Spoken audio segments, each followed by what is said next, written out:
Let me make something perfectly clear here. I do not believe this is a bad episode. In fact, I think it's one of Spike's best episodes to date. But that's why I absolutely hated the ending when I first saw it. I just finished rewatching this episode, and while that ending seems to be done, I still hold true that the ending is just terrible, and I will explain why shortly. But before we jump right into that, let's begin from the start. The episode begins as Twilight, Starlight, and Spike are on the route to the Crystal Empire, and before I go further, let me point something out that always pokes my OCD in an odd way.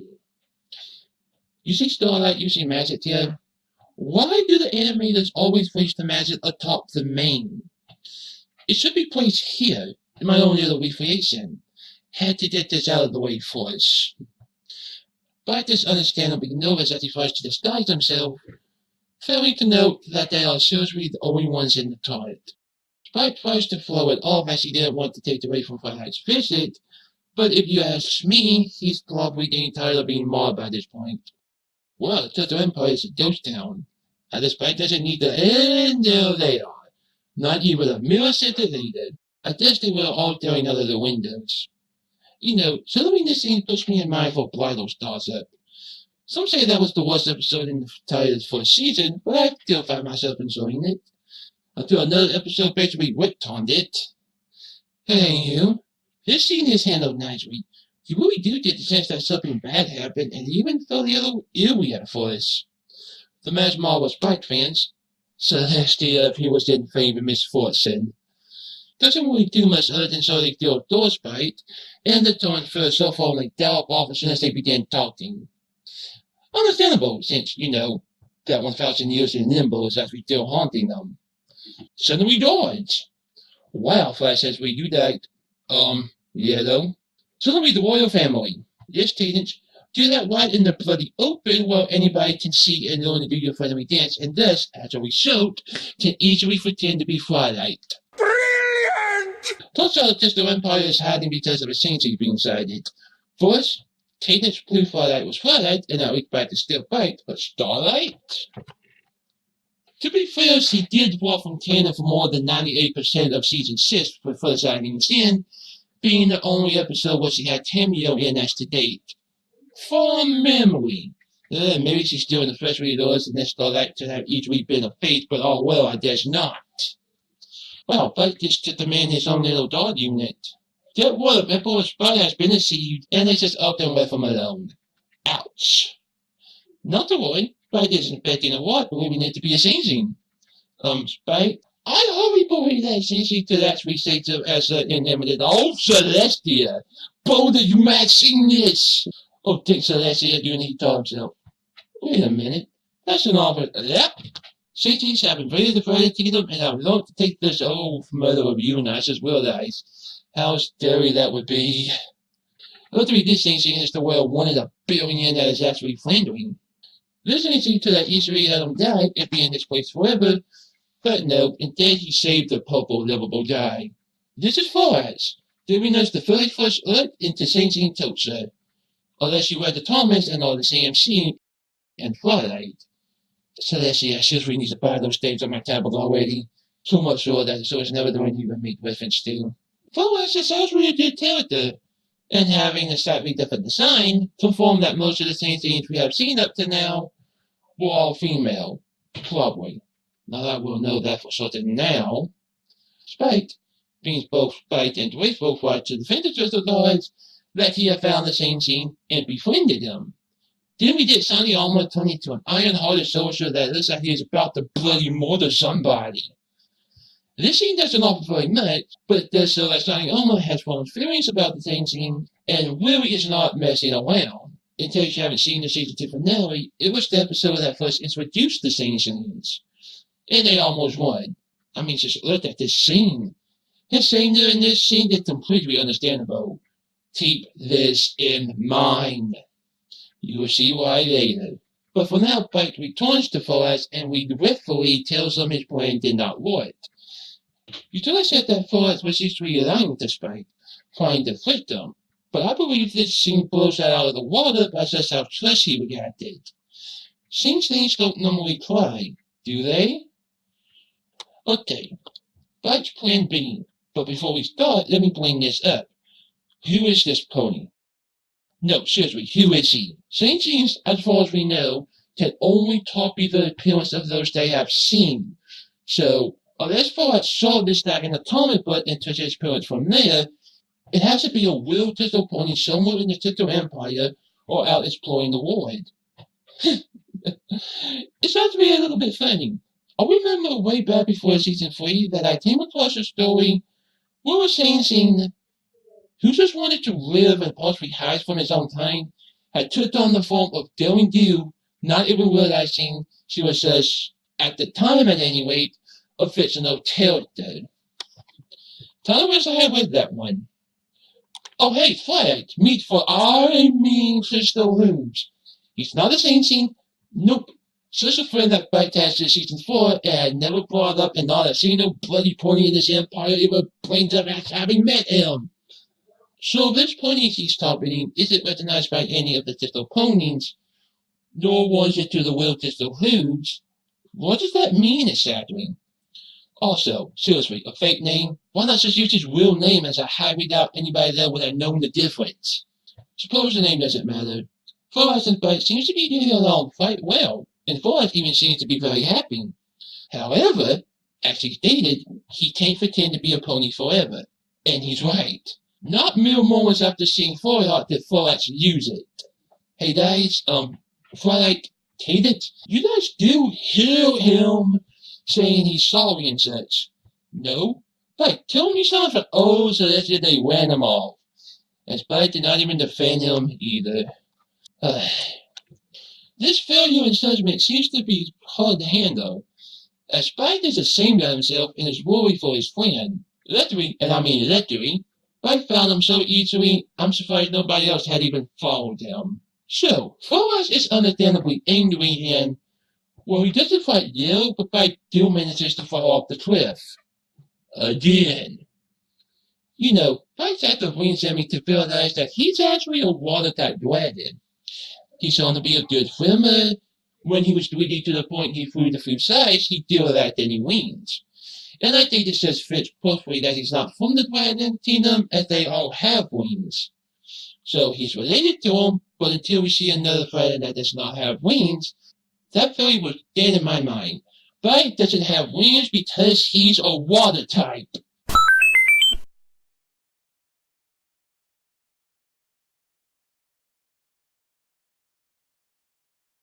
So as you probably expected, Forrest saved Spike, and in the moment Spike made the choice to go back and defend Forrest like he should have done before.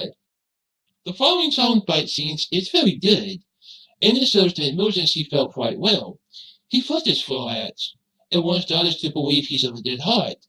Forrest congratulates him, saying she's very proud and, probably mostly due to her, everybody else accepts Forrest and welcomes them into the Digital Empire with open arms.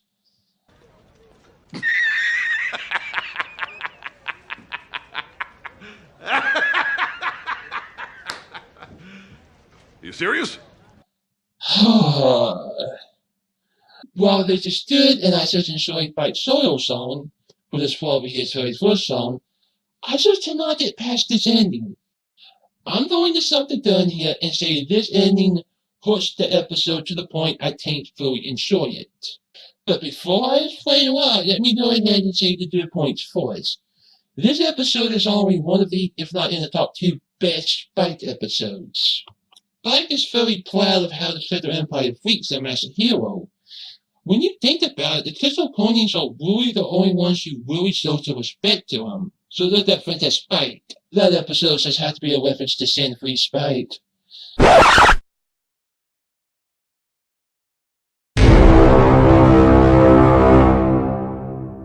Nobody, period, even tells us about Spike. They just ignore and brush him off. I'm looking at you, whatever your name was, short. Spike wanted to be acknowledged and have others listen to him. And yeah, he did go a bit far using Twilight to get what he wanted. It was still understandable, and in the end, he did admit his fault and tried to make demands. The first reader, at least from what we see, just tells nothing for Spike. Even the main sis at times doesn't seem to notice. Well, besides Asa and even Cadence, who knew right off the bat what Spike was doing. So when Spike had an entire empire being at his very feet and always, without fail, placed him with such honor, he just loves it without equal, but in this episode, he went using it all just for formats. I sometimes first how mature Spike was acting here compared to, season 1. And Twilight being so proud is probably how most of the fans were. I have always seen Twilight as Spike's mom, so this moment here is very heartfelt and special. Then we get to Cadence and shiny, bloody, freaking armor. My God, man, were you out character? I feel you free in saying that the Tittle Ponies being in fear was believable. Although they had stopped hiding in fear and walked about as if the Changeling sighting was ages ago. But what these two did is exactly why this ending irks me. Let me explain myself by showing an earlier scene from this episode. Signing on that was about to murder Spike, and even explain it by framing up when Citrus had almost taken Tantalite. And the last time Floyd was face to face with Floyd, he did this. If you utter so much as one syllable, I'll hunt you down and gut you like a fish. If you'd like to fax me, press the star key. So why in Eunice's name would Cadence put her baby in biting weeds of Floyd's face? Signing almost line. Sorry we didn't take the time to get to know you. It's just awful. It bleaches all your accents and ain't out of the window that he has just wanted at Cadence. And you want to know the worst part of this? It could have been easily fixed. Look at this scene very closely. You see Old Pontiac's there? Now look at the ending scene after Spike has fought Floyd's back. Spike has failed to stand up, went off to find Floyd and brought him back to the same exact room with all the same exact ponies being there, and I bloody timed it. From the moment Floyd went off up to getting right back to it, in total, 2 minutes and 3 seconds.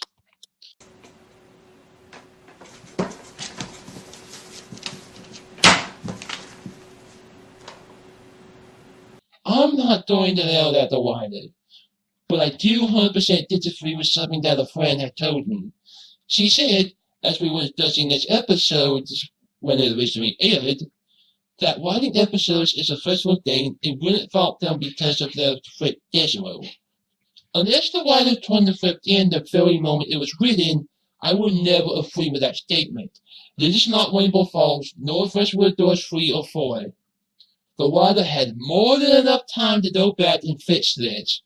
Spike wanting all set the frame Forrest back to the same room with no differences at all, took away more than it added.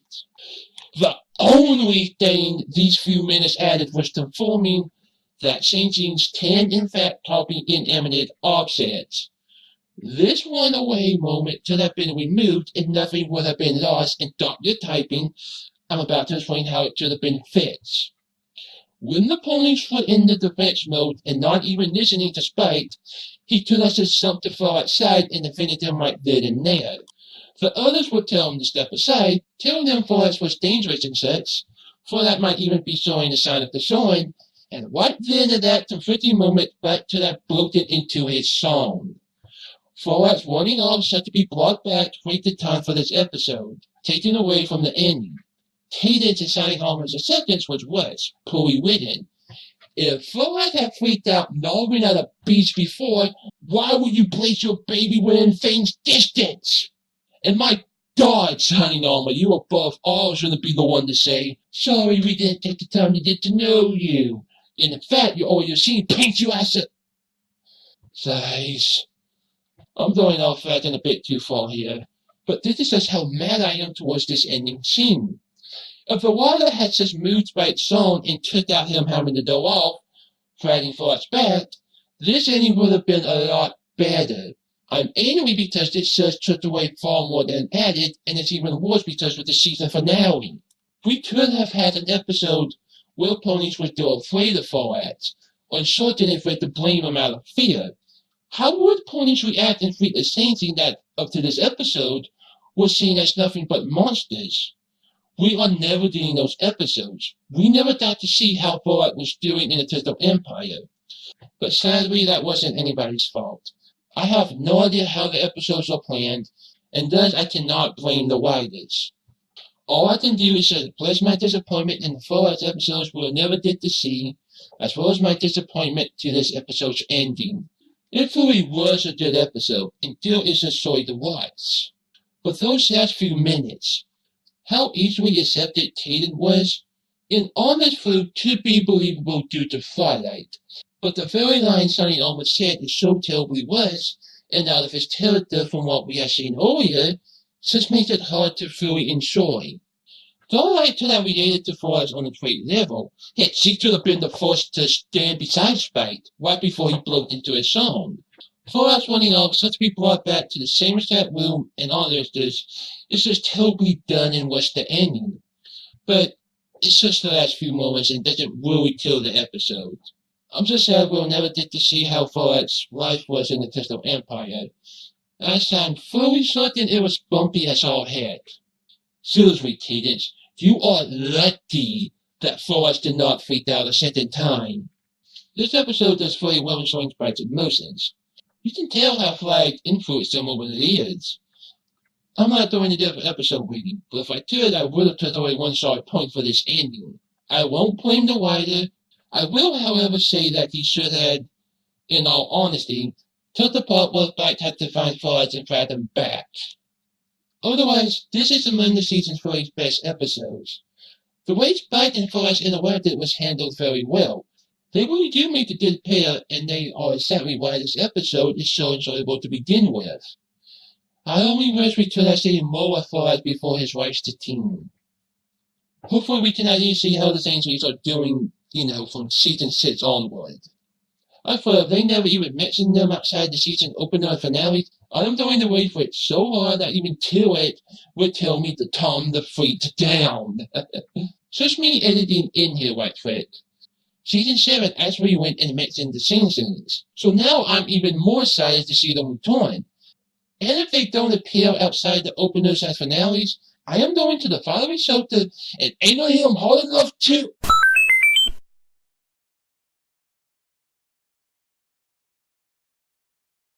Trivia! This episode's title could be a reference to the 1964 Bob Dylan album, The Times They Are a Changeling? The baby Changelings were designed by Toa... Well, how do you pronounce these names? P.S. The baby Changelings do look very cute. Many believe that the Changelings were an all-female race, and I was one of them. But this episode officially confirms that there are indeed male Changelings. This is the 17th episode in the production order, but it's actually the 16th episode in broadcast order. Paradox. Turns out that Changelings hatching from eggs were actually already in canon. Not the first time the show took their ideas and made them slice of life. Enough said. I was not kidding earlier. This episode mirrors bridal thoughts that with a very similar plot. Pony's hiding in fear from a friendly character, believing them to be pure evil, and panics almost instantly. Well, the ponies are really, it's a total word than ever before, and Shinji was previously head on why is the Crystal Empire so scared? I assume that Shinji's were a known threat 1,000 years ago. Threat is not the first good Shinji. In Slice of Life, we actually see another Shinji attending the wedding. Seriously, why wasn't she mentioned here? Did she attack the married couple, or did the main set never even knew she was there? This episode also mirrors No Setting Princess. So let's imagine Forrest and Chrissy's role. To be fair, he did gnaw at Florian, yet Tatum put a bat right in his face. Celestia, Mary, you would have been a bad mother if Forrest had lost control right then. Forrest mentions that massive amount of love can cause him to use control and go somewhat wild. This same behavior occurs on a larger scale in Lyra and Bonbon in the males from Mile. What? Let me set that up. I suppose we need to order these goods. The soldiers in this episode are all voiced by the same actor, yet are interchangeable from each other. Interchangeable? I cannot say certain words.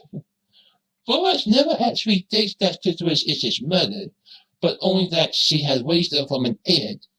but it's at most 87% that she is his fourth mother. TV Folks states that Starlight Wilma is forced to listen to three means that Princess Cadence and Saint Alma would do to protect the Testo Empire from such one Changeling. It also states that Princess Cadence doesn't agree with it either. Where was this shown, I ask you? Because I certainly do not recall this happening in the episode. Maybe it was another deleted scene? Okay, seriously, who takes back that Weldy doll? From memory, this is its second appearance. This is also the second time Sunny Alma had appeared in his Alma sheet. If Boaz flashback to be twisted, then this means that changelings are sentient as soon as they are hatched. Meaning, as soon as they are born, they are smart enough to have emotions and to understand what is going on around them. Although we only see Boaz reacting scared, while the others are wide out snarling. So, is he just the exception? Two of the snowflakes that went down during Bright Zone have images of Boaz and Crystal Hoof at their centers. Seriously, he could have had Talkie or Pony's form just from imagining one. At least, that has it to be the butt. So, Crystal Hoofs is likely to be an actual pony living somewhere in the fresh area, and Boaz has just ran into him at least once. Or he read a comic book and is hung from Power Ponies. This is really a little bit funny. The Tento Dolls actually believed that Spite had fought the same things during the Tento Artist attack. Spite, however, is not going to correct them. Did you notice that throughout Bright Song that Starlight is shown pondering over what he's saying? And Starlight is even shown changing emotions. What a wasted moment for Starlight. Seriously, she should have had a bit of woe. The Crystal Ponies apparently treat changelings as the race that shall not be named, joined by TV Floats. These small bits of trivia were taken right from the episode's Wikipedia and TV Floats. There's Active 5 on my first round. What did you think of this episode? Do you know any more fun facts or Easter eggs? Maybe you disagree and don't find the ending as much as I do. Feel free to comment and show your opinions. But seriously, I will never get over what Cadence did, nor Sunny Alma saying that line. It was just out of his character to say that line, that quickly. But maybe I'm wrong. Oh well. I'll see you in the next part.